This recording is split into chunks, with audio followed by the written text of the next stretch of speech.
Hello, and welcome to Dreamy Tales, a sanctuary where everyone can experience calm and a touch of magic before gently drifting into sleep.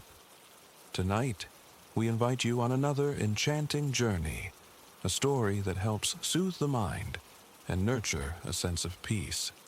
Before we begin, let's take a moment to prepare our bodies and minds for a comforting, restorative rest. Make yourself cozy, and with each slow inhale and long exhale, let the cares of the day gradually slip away. It's not always easy to step back from the day's demands, especially as night falls. Yet, remember, the less we worry about how quickly we'll fall asleep, the simpler it is for our minds to release any remaining tension. Allow the gentle flow of your breathing to wash away lingering concerns, and let the story ahead guide you into a state of deep relaxation. Now, settle in, and let the dreamy atmosphere softly wrap around you. Enjoy this story, and may you drift into a peaceful, restful slumber here on Dreamy Tales.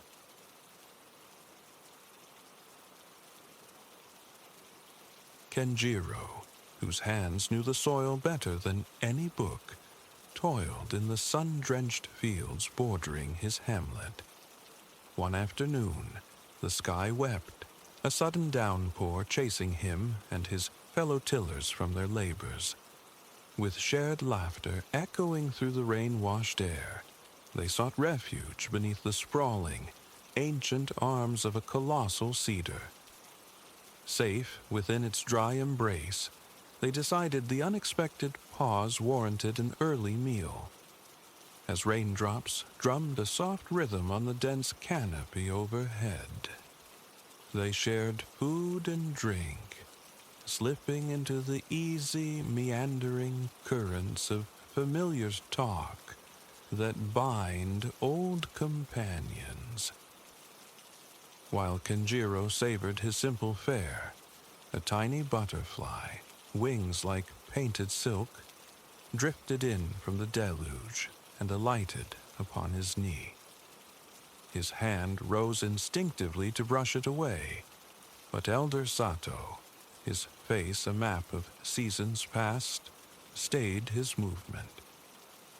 "That," the old man murmured, his voice gentle as moss, "is a vessel for the human spirit.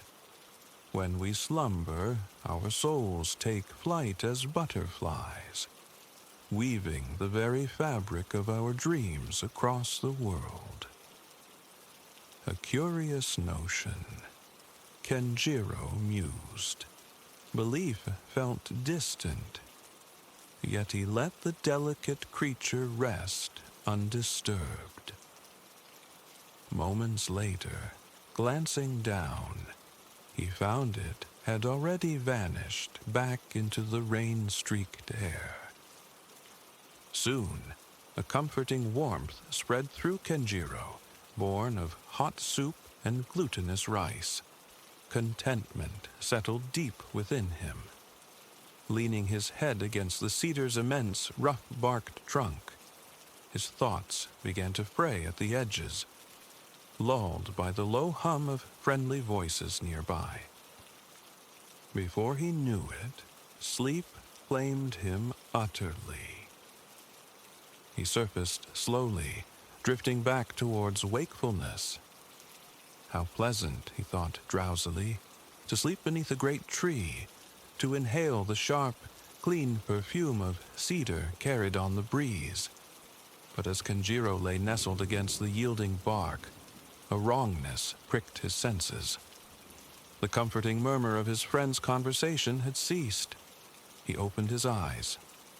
He was utterly alone amongst the gnarled serpentine roots of the giant cedar. No soul stirred nearby. Only the persistent drip, drip, drip of water falling from leaf to patient leaf broke the silence. His friends, he reasoned, must have simply returned to the fields, trusting him to wake in his own time. Yet, strain his eyes as he might, he saw no sign of them.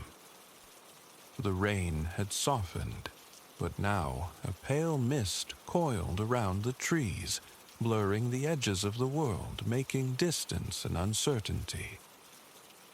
With each passing second, the fog seemed to thicken, swirling like milk poured into water.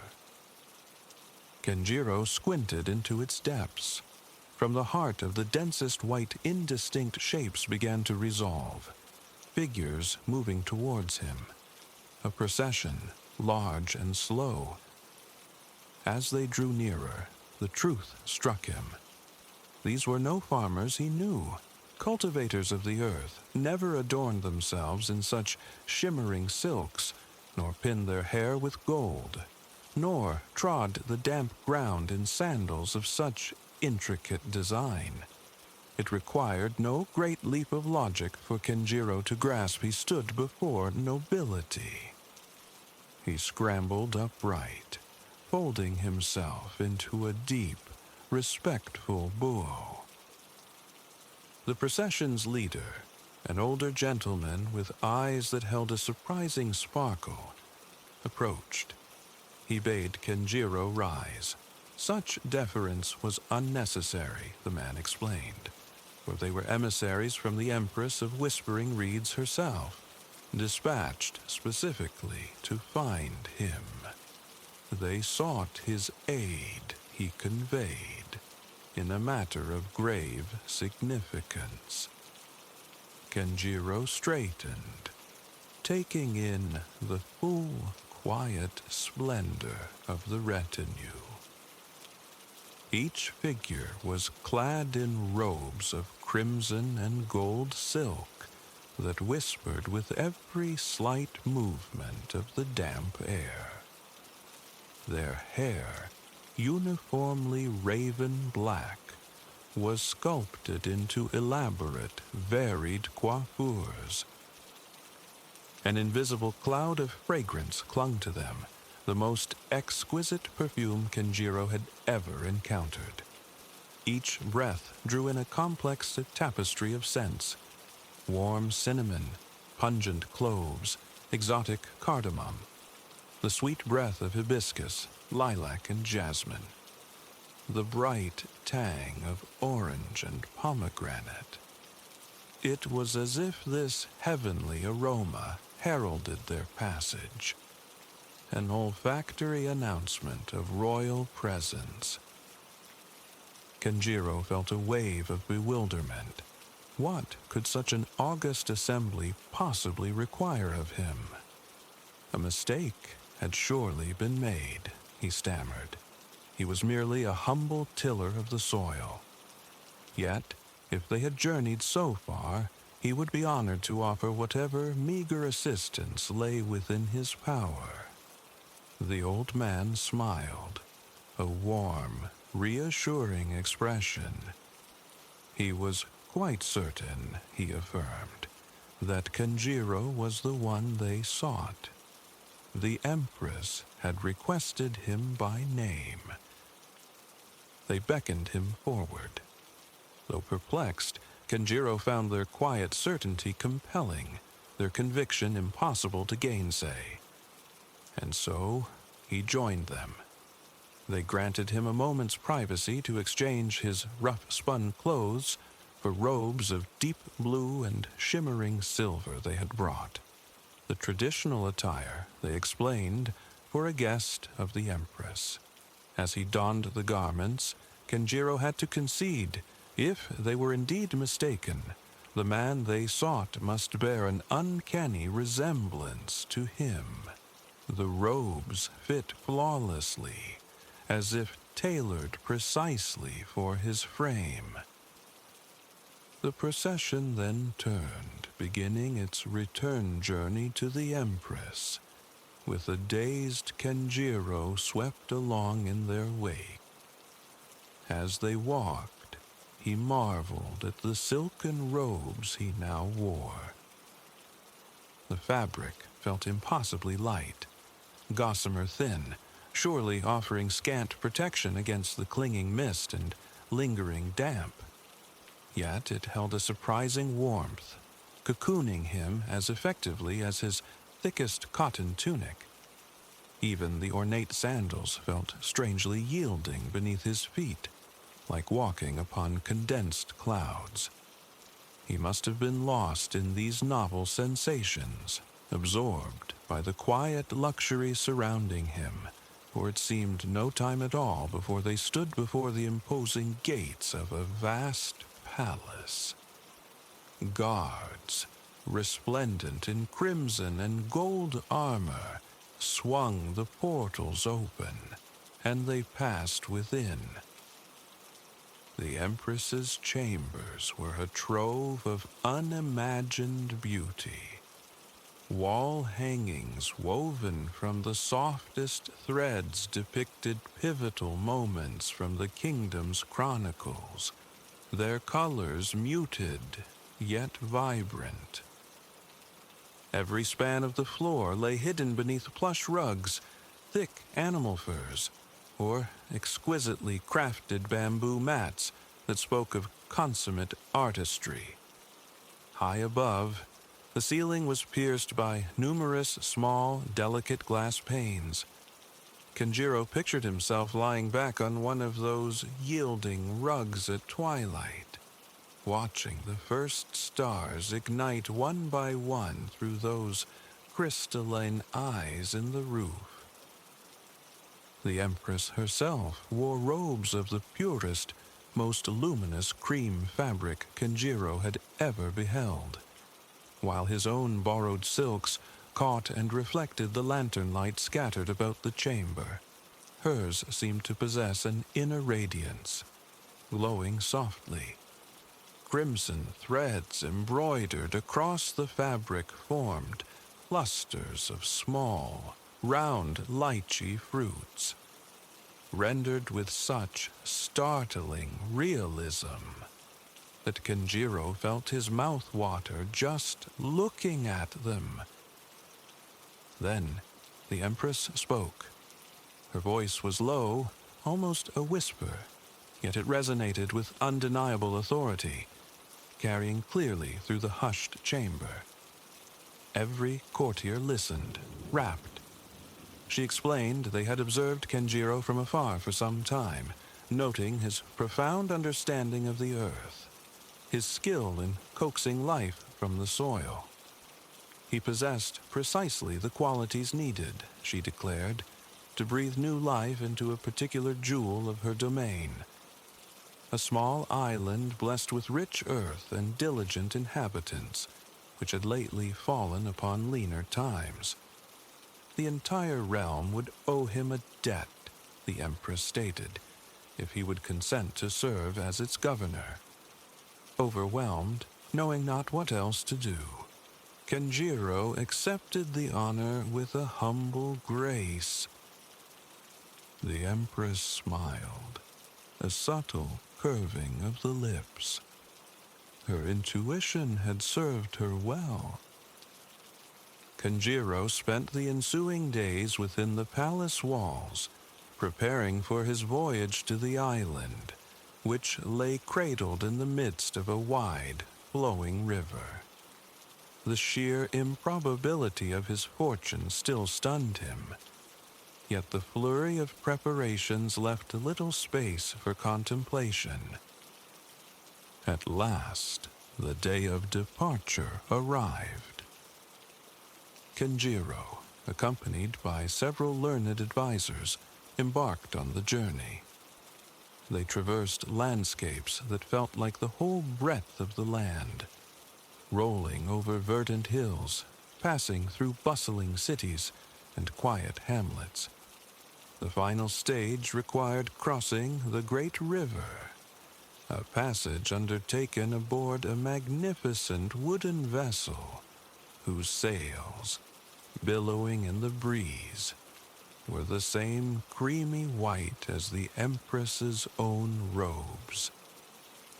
On the ship's deck, Kenjiro finally allowed his racing thoughts to quiet.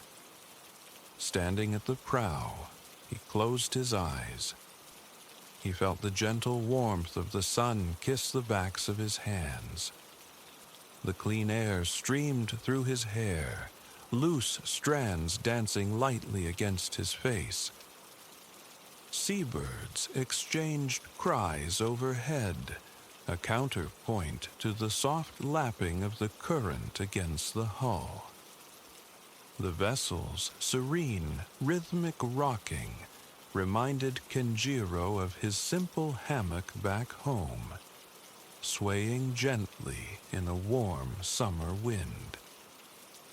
Before long, the island emerged from the haze, a green jewel on the water, and the ship navigated towards its modest dock. The moment Kenjiro stepped ashore, he felt the truth of the Empress's words about the soil's fertility. The earth yielded beneath his sandals, springy and moist.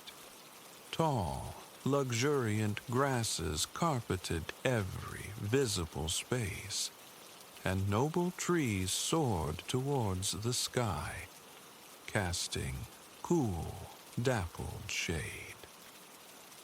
His advisors guided him towards the governor's residence, his designated home and workplace.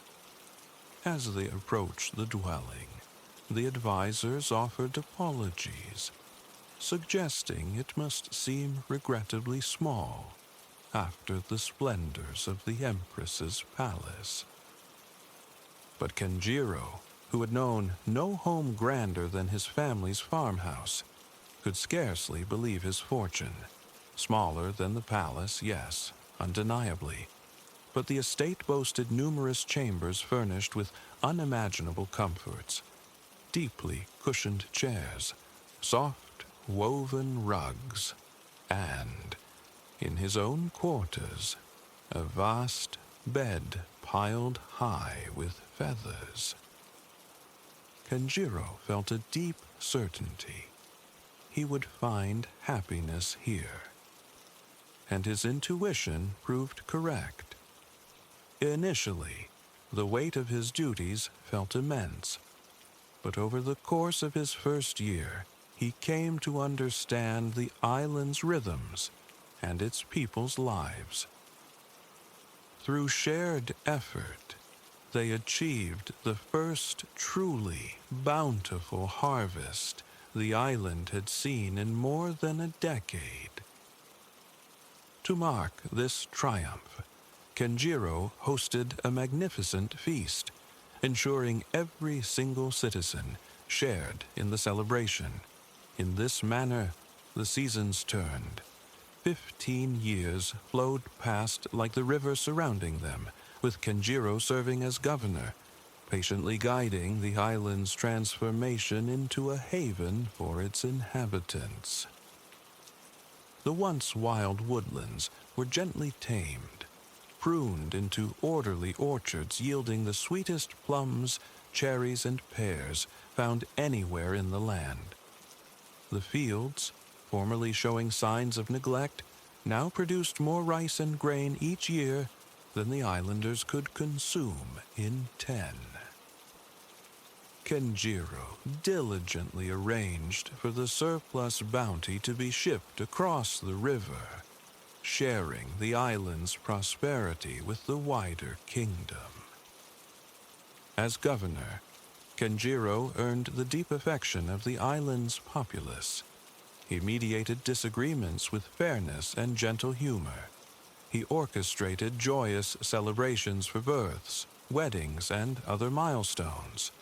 And, remarkably, he still found moments to return to the fields, his hands finding solace in the familiar work of farming, the skill that had brought him here. Then, one day, a messenger arrived from the Empress. An attendant disembarked from a sleek riverboat, bearing word for Kenjiro. The time had come for him to return to the place from whence he came. The Empress, the attendant conveyed, would forever remember his invaluable contribution to the island's flourishing, as would its grateful citizens. A pang of sadness struck Kenjiro. This island had become a true home. But that evening, his advisors surprised him with a farewell celebration surpassing all previous festivities. The food, the drink, the music, the dancing. It was the pinnacle of island joy. When the last echoes of revelry faded and Kenjiro had bid farewell to the final lingering guest, he sought his bedchamber. Sinking into the enormous feather mattress, he felt it yield and embrace him like a warm hug. Consciousness began to soften, blurring towards sleep. But before succumbing, he cast one final look upward. Upon his arrival years ago, he had requested a single modification to his chambers: the installation of small, delicate glass panes in the ceiling, allowing him to watch the stars emerge. Gazing up at them now, he saw them glitter like scattered diamonds against the velvet dark. Within moments, Kenjiro slept. The following morning, the Empress's attendant escorted him to the dock. The boat waited, silent upon the water, poised to carry them back to the mainland. Kenjiro took a long, final look at the island as he stepped aboard. He saw the thriving orchards, the fertile fields, the prosperous village nestled in the distance. Then, the anchor was raised, the ship readied for departure. As they pulled away from the dock, a fog began to drift across the water.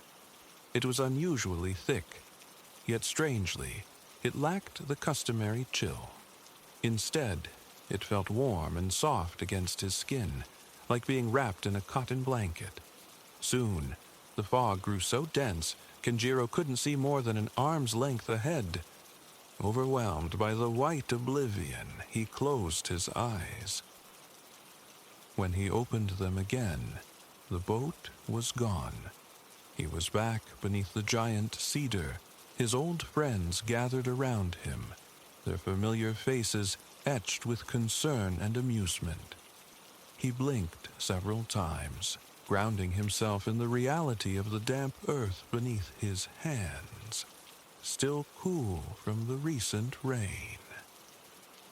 One of the farmers chuckled at his bewildered expression. "Did you enjoy your rest, Kenjiro?" he asked good-naturedly. Slowly, Kenjiro posed the question that burned in his mind. How long? How long was I asleep? The farmer regarded him quizzically. Asleep? Why, perhaps 10 minutes, no more. Then Kenjiro began to speak, recounting everything. The regal procession materializing from the mist, the Empress's luminous chamber, the island paradise, the 15 years of governance, all of it tumbling out in a rush of wonder and disbelief. The other men listened intently, their expressions shifting from amusement to rapt attention. When he finally fell silent, he looked at them, bewildered. What could it possibly mean? The farmers murmured amongst themselves, puzzling over the extraordinary tale. But before their speculation could gather momentum, another voice interjected, soft as wind sighing through tall grass. It was Elder Sato, the one who had spoken of the butterfly. He explained that he had watched Kenjiro settle against the tree. At the precise instant, slumber overtook him. A small, sulphur-yellow butterfly had fluttered out from the folds of Kenjiro's tunic, near his heart. The other men nodded confirmation. They too had seen the butterfly, though not its point of origin. Elder Sato continued his quiet account. Kenjiro's butterfly had settled briefly on the cedar's bark before several ants approached it. With remarkable gentleness, the ants grasped the butterfly and carried it down into a small opening at the base of the massive trunk. Minutes later, just before Kenjiro stirred and woke, the same butterfly emerged from the very same hole and flew directly back into his tunic. Perhaps, the old man suggested, this observation shed light on the vivid dream of the procession, the Empress, and the island governorship. Kenjiro and the others exchanged glances, a shared understanding dawning. There was one way to seek confirmation. Carefully, together, they eased away some of the damp earth surrounding the cedar's base. There, nestled amongst the roots, lay a miniature world, a thriving ant colony. One section immediately caught Kenjiro's eye. It was a distinct patch of earth, vividly green with moss. The lingering rainwater had carved a tiny channel around it, creating the perfect illusion of an island set within a miniature river. And floating in that minuscule current was an impossibly small boat, fashioned from a sliver of bark and a few strategically placed twigs. With gentle hands, the farmers replaced the disturbed earth, careful not to disrupt the tiny kingdom further. By now, the rain had ceased entirely. After a few more moments of quiet reflection, the men dispersed, returning to their interrupted work in the fields. But Kenjiro would carry the memory of that day forever, for the remainder of his life. Thoughts of his time as the island's governor would surface, bringing a quiet fondness. Each day, as he guided his plow, scattered seed, or gathered the harvest, the sun's warmth on his back would evoke the feel of silken robes. Every bite of fruit would taste fractionally sweeter, tinged with the memory of celebratory feasts, and every passing breeze would seem to carry the faint, imagined scent of the wide river encircling his island home. And it almost goes without saying that before Kenjiro finally left the shelter of the great cedar that afternoon, he carefully placed half of his remaining lunch near the entrance to the ant colony, a silent, final offering of gratitude to his hosts, the architects of a wondrous adventure woven from a dream. Before you stands an ochre cottage, nestled within an embrace of verdant foliage. Stone cobbles, worn smooth by time, trace a slender path toward its timbered door. Above, the tropical sun lavishes warmth upon you, its light splintering into brilliance against the broad, glossy leaves of garden palms. The air hangs heavy, a tapestry woven from the perfumes of ripening fruit, damp earth, and blossoming flowers. Yielding beneath your weight, the plush grass invites your bare feet as your eyes drink in. Splashes of vivid orange and fuchsia blooms, breathing deep the mingled scents of citrus zest and floral sweetness. From the sun-washed cottage, a woman emerges, her smile as radiant as the day. Clad simply in shorts, flip-flops, and an oversized unbuttoned shirt that drifts around her, she steps forward. "Amaranta," she offers, her voice warm, explaining her role as your guide through the afternoon's cacao exploration. With an inviting gesture, she ushers you toward the threshold, where you leave your sandals behind, stepping onto the cool floor within. The interior breathes cool relief. Centered in the main room rests a sturdy wooden table, its surface hosting an array of small bowls containing cacao in its varied forms, whole beans, dusky powder, and neat squares of finished chocolate. Shelves climb the walls, laden with artisanal chocolate bars and fragrant herbal teas. A compact kitchen nook occupies one corner, home to a stove Amaranta indicates will later serve to roast the precious beans. Beyond the main table, a glass-walled chamber reveals a gleam of stainless steel and the imposing form of a melting pot. Settling opposite Amaranta at the wooden table, the journey begins. Amaranta speaks of lineage, 3 generations rooted in this very soil, cultivating cacao. She paints a picture of the fruit's revered status among the region's indigenous peoples, a historical currency, a centerpiece in sacred ceremonies, traditions echoing even today. She slides a bowl towards you. The cacao beans rest within, dark jewels. Lifting one, its surface is unexpectedly smooth beneath your fingertips, its aroma earthy, profound. A tentative bite releases a wave of bitterness, stark, yet strangely fulfilling. Next, your fingers explore the rough texture of ground nibs before they meet your tongue, grainy and intense. Then the prize, a square of chocolate, already yielding slightly to the room's warmth. You surrender it to your tongue before the air can claim it fully. A slow melt commences, releasing a tide of richness, a complex sweetness that washes from the tip of your tongue, coating your palate, a luxurious slide down your throat. Pure bliss.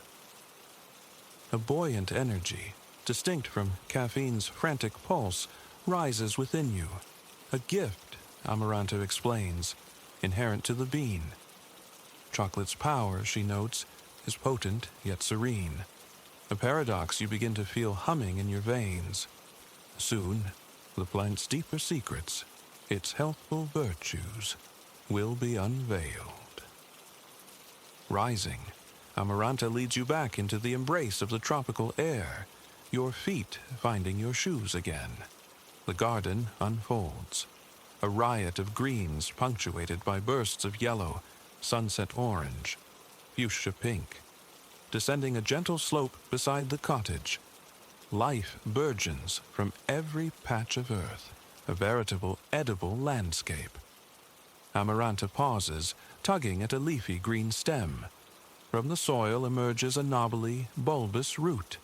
It resembles ginger, yet when she slices it cleanly, a vibrant, almost startling orange heart is revealed. She passes it to you. Its skin feels rough, earthy against your palm.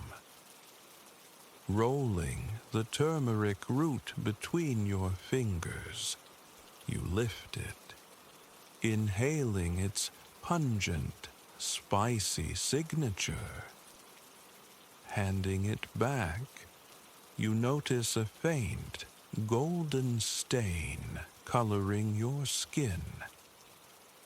Your path continues, the ground soft beneath your steps, towards a papaya tree. Its slender, pale trunk ascends to a crown of deeply cut, fluttering leaves, resembling an outstretched hand against the sky. Nestled just below this canopy, a cluster of smooth, oval green papayas clings tightly. As Amaranta guides you onward, your eyes catch the sprawling branches of a lemon tree, heavy with fruit, vines tangled with plump passion fruits, and the architectural defense of spiky aloe clusters.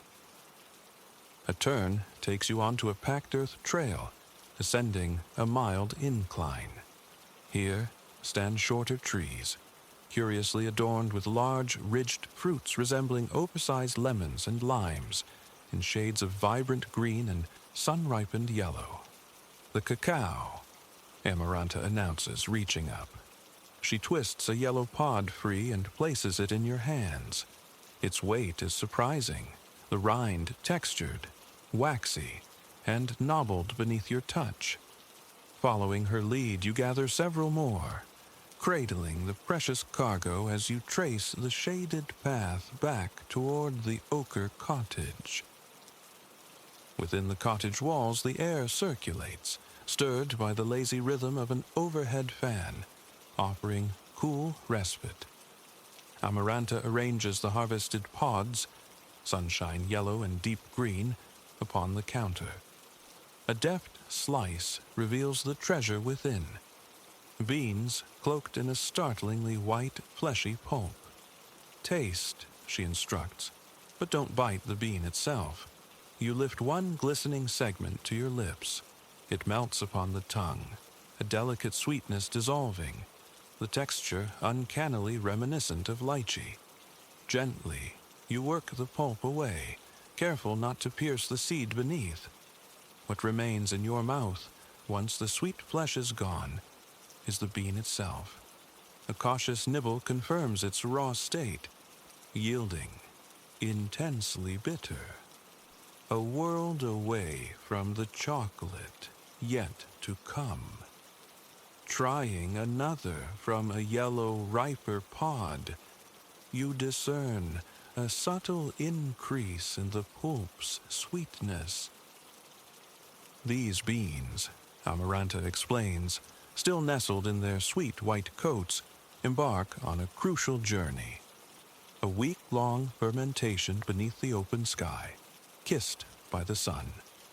During this transformation, the beans slowly absorb the sugars and complexities from the surrounding pulp. The very alchemy that begins to unlock the deep, resonant flavor we recognize as chocolate. To continue the metamorphosis, Amaranta produces a batch of beans that have already completed their sun-drenched fermentation. A click, a whoosh of blue flame. The gas stove springs to life. She sets a wide, heavy pan upon the heat. Into this waiting vessel you pour the dark, fermented beans. Almost immediately, as you begin to stir them in the dry heat, the air thickens with the unmistakable, intoxicating aroma of roasting cacao. The beans skitter and clang softly against the metal, a rhythmic accompaniment to their transformation. Minutes pass under your watchful stirring. Then, removing the pan from the flame, you pour the glossy, heated beans onto a plate. Gingerly picking one up, its warmth radiates into your palm. You bite down. A satisfying crunch as the brittle shell yields, releasing an explosion of pure, warm cocoa flavor onto your tongue.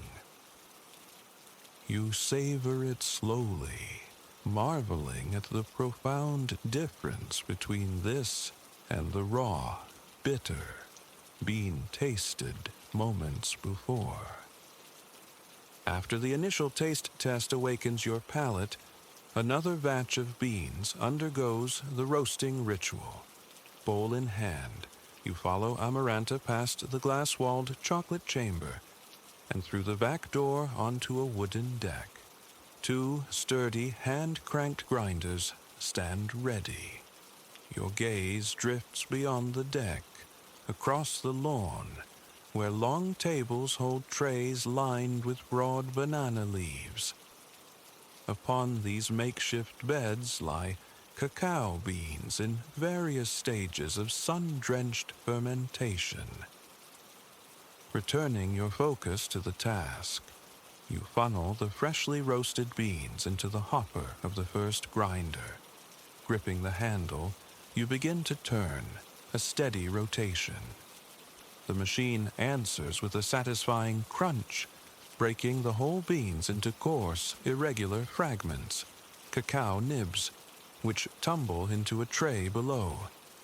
Each turn releases a fresh wave of chocolate perfume, potent enough to conjure half-forgotten childhood memories of sweet indulgence.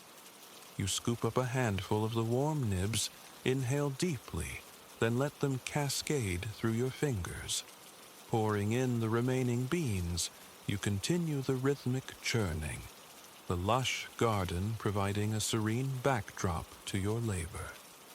Once the beans are broken, Amaranta demonstrates the ancient art of winnowing. Scooping up the nibs, she lets them fall from her raised hands. The gentle breeze carries away the lighter, papery shells, while the denser, precious nibs drop cleanly back to the tray. You try, feeling the satisfying weight of the cacao falling through your grasp as the shells drift away like brown confetti, blanketing the earth around the grinding station and adding their scent to the air. Nearby, the soft calls of unseen birds thread through the sounds, and a light breeze caresses your face. A profound sense of delight settles over you, a simple joy in the process, even before the final reward. As if summoned by the moment's magic, a flash of impossible crimson and blue streaks across your vision, a scarlet macaw settling onto the branch of a nearby papaya tree. You pause, captivated by its vibrant plumage, listening as its calls echo through the garden. A vivid reminder, Amaranta murmurs, of Costa Rica's staggering biodiversity, a richness mirrored in the very fruits and life teeming all around you. With the shells spirited away, the purified nibs are transferred to the second grinder, designed for a finer transformation. Again, you turn the crank round and round. This time, the nibs surrender more completely, emerging as a fine, fragrant powder. The rich cocoa scent intensifies with every rotation, evoking cozy memories of steaming mugs on cold days. The breeze continues its gentle play against your skin. Unperturbed by the delicious industry, a prehistoric-looking iguana ambles slowly across the lawn. Amaranta appears with a glass of cool water. You accept it gratefully, wiping a bead of sweat from your brow. Chocolate making, you realize, is labor born of love, demanding yet deeply rewarding.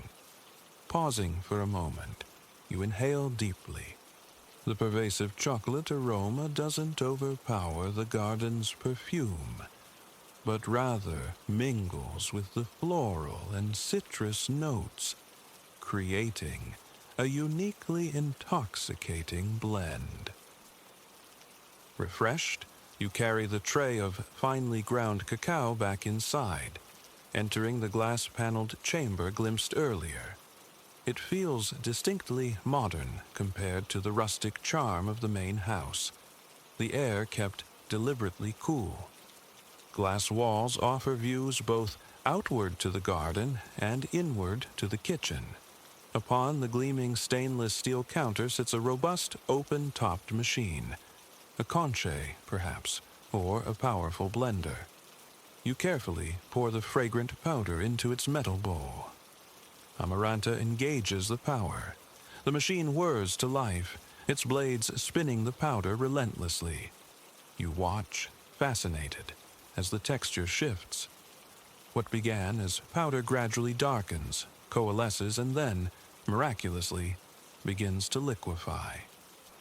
The friction and heat, Amaranta explains, gently coax the natural cacao butter from the solids, transforming the grounds into a smooth, flowing river of pure, molten chocolate. The process is utterly mesmerizing. Amaranta offers a small wooden paddle. Dipping it into the swirling mass, you lift it out. The liquid chocolate clings thickly, a glossy, dark ribbon. You bring it to your lips. The taste is astounding, intensely rich, velvety smooth, almost creamy, yet utterly unadulterated.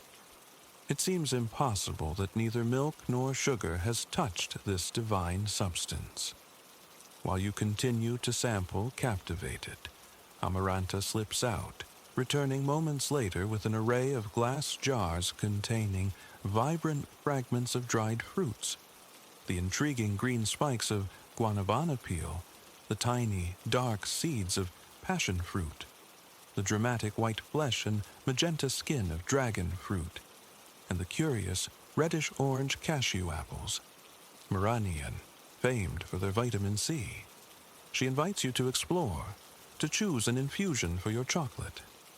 Lifting the lids, you inhale the distinct aromas, sweet, tangy, exotic. Your choice settles on passion fruit.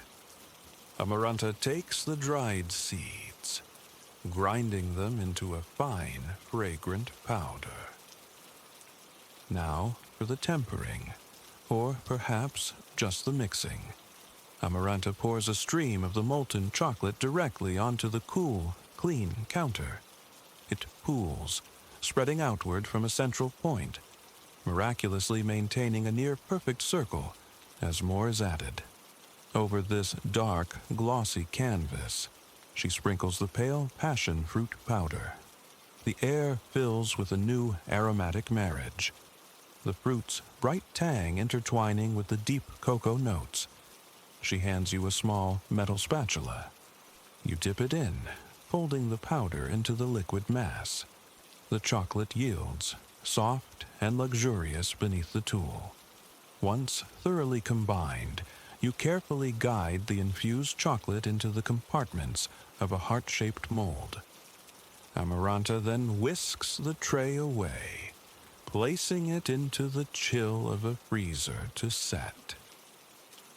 You can't resist licking the spatula clean. The first taste of the final blend, the passion fruit's tart, sweet zing, cuts beautifully through the rich, slightly bitter chocolate, a perfect counterpoint. Carrying the mixing bowl, still coated with remnants, back to the main room, you settle again at the wooden table. Amaranta joins you, and together, using wooden sticks, you scrape every last vestige of the precious liquid from the bowl's sides. Each mouthful reinforces the wonder, the complex journey of flavor from bitter bean to this ambrosia. Now you truly understand its divine reputation. Not a drop should be wasted. Amaranta smiles, sharing the simple pleasure, and begins to speak of raw chocolate's gifts. Sustained energy, stress relief, even benefits for the heart. She gestures towards the garden glimpsed through the window, mentioning how many plants thriving there possess medicinal virtues, aiding digestion, immunity, and well-being. As you talk, waiting for the hearts to harden, the house settles around you, its timbers seeming to sigh and murmur secrets in the quiet afternoon. Time melts away, and soon Amaranta returns, presenting a plate where your heart-shaped chocolates rest, glossy and cool. You select one. It feels firm, cool against your fingertips, but begins to yield almost instantly to your warmth. Quickly, you place it in your mouth. Allowing it to rest on your tongue, you let the slow melt begin again. Solidified, the flavors seem even more focused, more intense. Even better now, you murmur. Amaranta nods, adding that the liquid form, blended with warm milk, creates an unparalleled hot cocoa. Taking a small bite, the complexity detonates on your palate.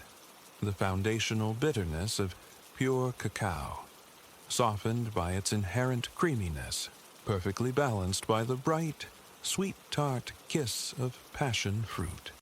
There's an added layer of delight knowing every component originated in this small patch of earth, and a deep satisfaction in having participated in its creation. While you savor, Amaranta prepares tea, its gentle aroma joining the chocolate notes. Guanabana, she explains, pouring the pale infusion, grown here, a potent antioxidant. The tea is subtle, smooth with a whisper of bittersweetness that acts as a perfect palate cleanser, enhancing the chocolate's richness. Sipping the restorative tea, finishing the last pieces of chocolate, conversation flows easily. Laughter mingles with shared narratives. Amaranta speaks of her childhood woven into the fabric of this rainforest, learning the secrets of cacao from her elders. You, in turn, share glimpses of your own world, your own cherished flavors from home. Through the window, the light begins to soften. The sun is dipping towards the horizon. You take the final chocolate heart. A slow smile spreads across your face as the last wave of flavor melts across your tongue. A taste you consciously savor, letting it permeate your senses. Utterly heavenly. Smile lingering. You carry the warm mug of tea back out onto the threshold of the evening. The air itself seems alive, a vibrant soundscape reasserting itself as the day wanes. Somewhere deeper in the foliage, the guttural calls of howler monkeys echo. Closer, a pair of jewel-toned birds offer their even song from the branches, their notes clear and bright. The descending sun catches the leaves, setting edges alight, transforming familiar shapes into silhouettes against a deepening sky. The tea's warmth radiates inward, mirroring the gentle heat still held by the air, inducing a profound sense of peace, of being utterly present in this enchanted place. Everything, the turmeric patch, the papaya trees, the sturdy lemon branches, is bathed now in the soft, ephemeral rose-gold light of sunset. A wave of gratitude washes over you for the experience, the knowledge shared, the taste of chocolate born from this earth, and the simple, profound beauty of this moment. Enveloped by the burgeoning sounds of the Costa Rican night, a deep relaxation settles in your bones. A sweet weariness that whispers of rest, cocooned in the rainforest's embrace.